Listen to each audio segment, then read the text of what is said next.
MP board कक्षा 10वीं वाले सभी बच्चों का पेपर आ गया है। प्यारे बच्चों, गणित विषय का पेपर अगर मैं आपको बता रहा हूं तो आपसे वादा कर रहा हूं कि ये जो पेपर है ये पूरा 15 दिसंबर का पेपर है, सोमवार के दिन का। और अगर आप इस पेपर को देख रहे हैं तो रट्टा मार लो, क्योंकि ये पेपर 101% प्यारे विद्यार्थियों आपकी परीक्षा में आपको देखने को मिल जाएगा।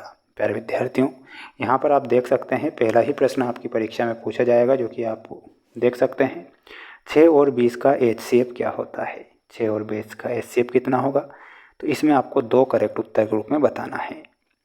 अगला प्रश्न आपकी परीक्षा में पूछा जाएगा। प्यारे विद्यार्थियों, पूरा पेपर और सॉल्यूशन बता रहा हूँ, इसलिए रट लो पूरा पेपर।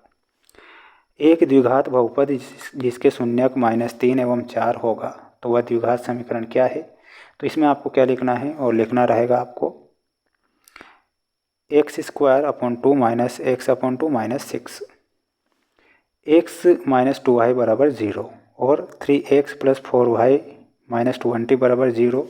जो रेखाएं हैं वो किस प्रकार की रेखाएं हैं, तो इसमें आपको लिखना है प्रतिच्छेद करती है।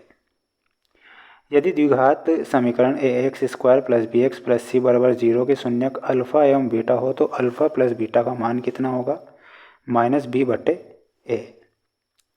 किसी AP में यदि d बराबर -4, n बराबर 7, a n बराबर 4 है तो a बराबर कितना होगा, तो a बराबर हो जाएगा 28। अगला प्रश्न देखिएगा, अगला पूछा जाएगा शंकु की तिर्यक ऊंचाई का सूत्र बताइए। तो इसका सूत्र हो जाएगा L बराबर करनी r² प्लस h²। प्यारे विद्यार्थियों, एक बात मैं आपसे कहना चाहूँगा, सभी बच्चों को कमेंट बॉक्स में जय श्री महाकाल का मैसेज जरूर करना है। जितने भी बच्चे इस वीडियो को देख रहे हैं, बाबा महाकाल से आप सभी बच्चों के लिए यही प्रार्थना मैं करता हूँ कि सभी बच्चे अच्छे से पास हो जाएं। तो जय श्री महाकाल का मैसेज करेंगे सभी विद्यार्थी। रिक्त स्थान में देखिएगा, यदि Px एक द्विघात बहुपद है तो Px बराबर 0 को क्या कहते हैं। प्यारे विद्यार्थियों, इसे क्या कहेंगे, इसे वर्ग समीकरण हम कहेंगे। तो पहले में आपको क्या फिल करना है, वर्ग समीकरण। समांतर श्रेणी 3/2 1/2 माइनस 1/2 माइनस 3/2 में सर्वांतर d बराबर क्या होगा। तो प्यारे विद्यार्थियों, सर्वांतर d बराबर क्या हो जाएगा, -1। तो -1 लिखना है। जल्दी से कमेंट बॉक्स में जय श्री महाकाल का मैसेज करेंगे सभी मेरे प्यारे बच्चे और अच्छे से अपनी मेहनत जारी रखेंगे। भुजाओं की समान संख्याओं वाले बहुभुज समरूप होते हैं यदि a उनके संगत कोण कैसे हो, संगत कोण बराबर हो, b उनकी संगत जो भुजाएं हो वो कैसी हो, वो समानुपाती हो। इसमें आपको समानुपाती लिखना है। स्पर्श बिंदु से जाने वाली स्पर्श रेखा होती है तो प्यारे विद्यार्थियों वो क्या होगी, वो लंब हो जाएगी। तो इसमें आपको लंब लिखना है। एक वृत्तीय क्षेत्र का वह भाग जो 2 त्रिज्याओं और संगत चाप से घिरा हो उस वृत्त का कहलाता है त्रिज्यखंड। किसी निश्चित घटना की प्रायिकता कितनी होती है, निश्चित है, यानी कि 1 हो जाएगी। नेक्स्ट प्रश्न आपकी परीक्षा में पूछा जाएगा, सत्य असत्य वाले प्रश्न, आप जल्दी से देख लीजिए।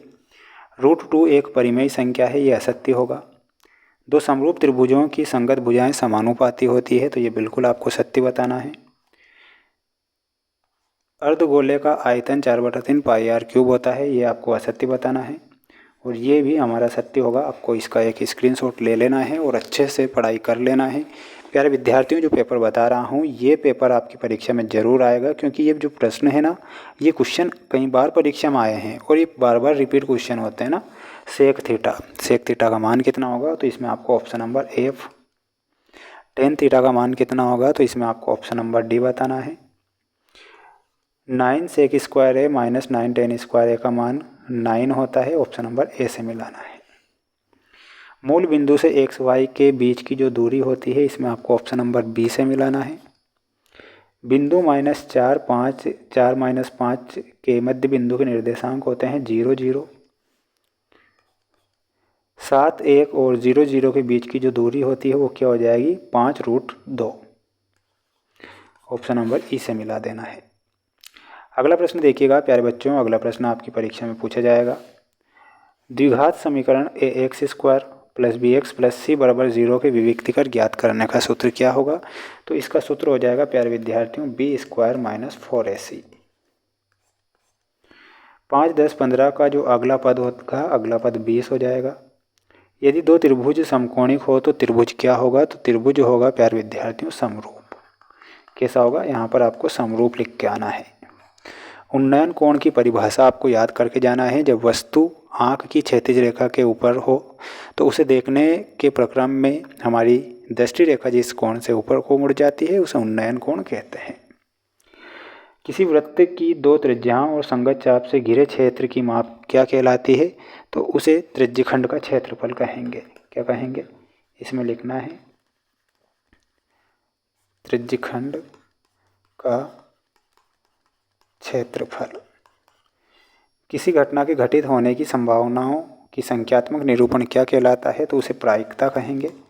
तो प्रायिकता आपको लिखना है। अच्छे से इन्हें याद करके जाइएगा प्यारे विद्यार्थियों। ये मोस्ट इम्पोर्टेंट पेपर आपको बता रहा हूँ, और ये जो अगला सेट पेपर है वो भी मैं आपको नेक्स्ट वीडियो में बता दूंगा।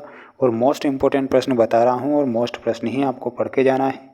किसी प्रकार से रियल पेपर के भरोसे आपको नहीं जाना है, क्योंकि रियल पेपर नहीं होते हैं। मिलते हैं नेक्स्ट वीडियो में।